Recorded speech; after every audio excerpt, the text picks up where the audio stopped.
Welcome to another episode of Lockdown Lowdown.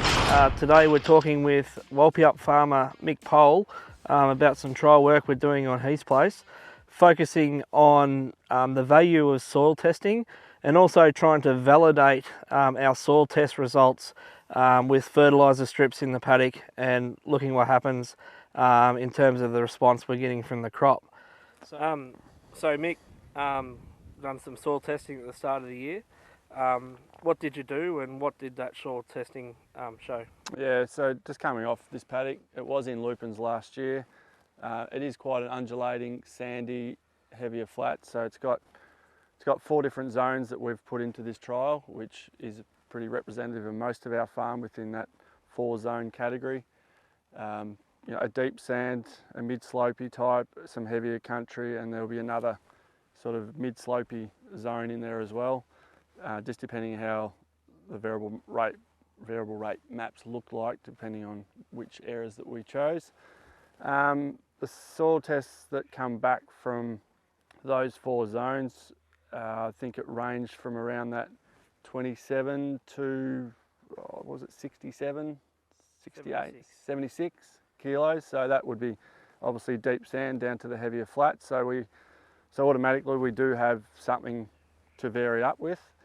And this trial, I suppose, they're flat rate trials, so we stick with certain levels of N and match it up with P to try and work out, the higher levels and levels of productivity, I suppose, at the end of the day, of what we can achieve out of these different zones.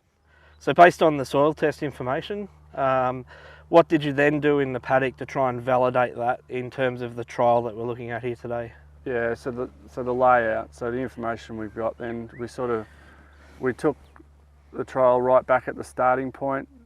It's probably not a great example of not having much N, but we started off with just the simple map product, then the SOA component of what's in our normal operation, and then the urea was added in at a 43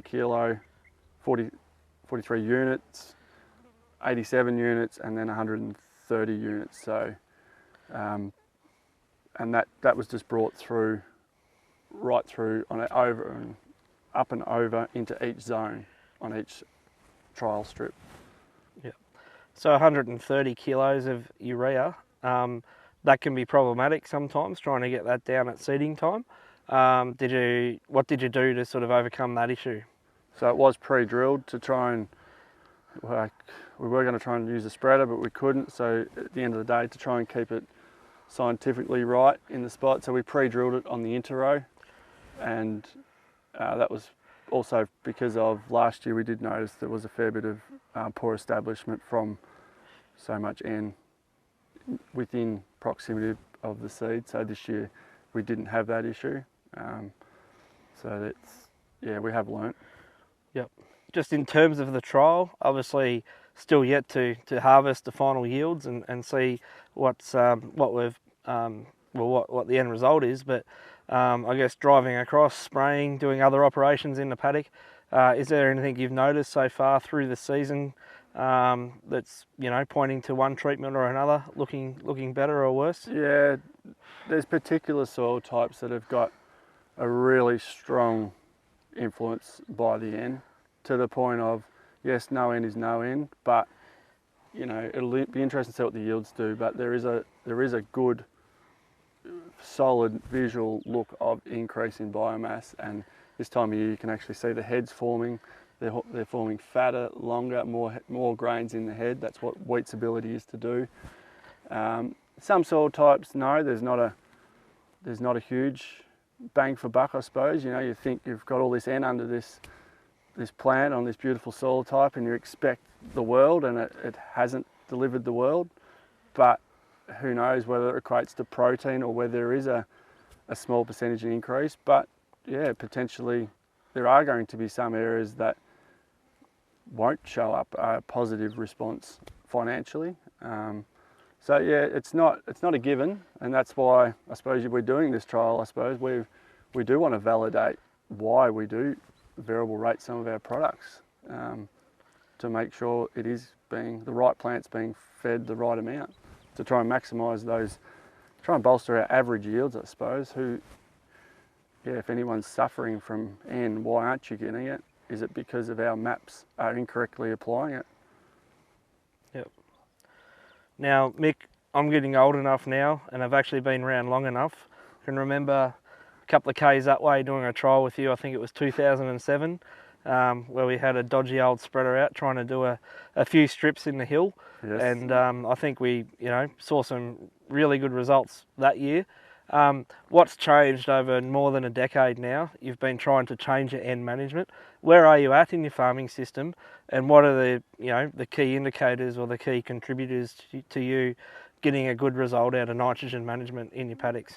Yeah, look, we are learning rapidly, even in the last 2-3 years, that to have so much faith in the amount of nitrogen we're putting out on some of our soil types, and it is soil type dictated, and there is some incredible results coming from the ability to set these plants up early. Barley especially, and canola. We're in a wheat paddock, and it's no different. But that early end, that optimistic early end, even though that spring feeling starts to kick in, these strong plants and the breeding in some of these wheats now, their ability to hang on through that tough little period waiting for the next rain, and if the next rain does come, they start to fill wider and wider, and these target yields that we continually chasing, we are meeting, and yeah, it's very encouraging. And I might add, it is soil type related. So there's some soil types that don't need it, so they don't get it. There are some soil types that have been underperforming, especially some of our mid slopes. They were really declining. Why? Because 10 years ago we were pulling a lot of grain off those just free from what was in the soil. And now we are pushing the system a little bit harder. There is more faith in legumes trying to produce more N, but they're just putting a nice ground base. It is a little bit concerning how much N that we are applying out of the bag, but currently there is a return coming back from the amount that's going out on particular soil types again. I think that's what I'm going to harp on again, that it's not everywhere, it's just maximising every dollar input into every land class as it is. And go back to this project, that's what this project's doing. It's trying to validate those we've chosen 4 different soil types. It's another year that we've got to think about it. I think last year we had another year to process it, and next year we'll do it again. So, and I can guarantee you next year won't be the same as this year, and this year wasn't the same as last year. So it's just averaging out what we know to the best of our ability. Rainfall and soil tests, there's a pretty good start, as long as your agronomic package goes with it. I suppose you can throw all the world at it, as long as the right variety and the right conditions, it's about all we can manage without. Yeah. Well, there's some great information there, Mick. You're doing a cracking job trying to get the yield potential up, and succeeding at that in this low rainfall environment. So yeah, congratulations on that, and thanks for sharing some of your learnings and knowledge in this episode of Lockdown Lowdown, and good luck with harvest and the results from the paddock for the rest of the year. Thanks Moods, and thanks for all your effort to get this trial. It is it's some areas that really we needed to keep fine tuning our maps, and this is what this project's doing. So no, thank you.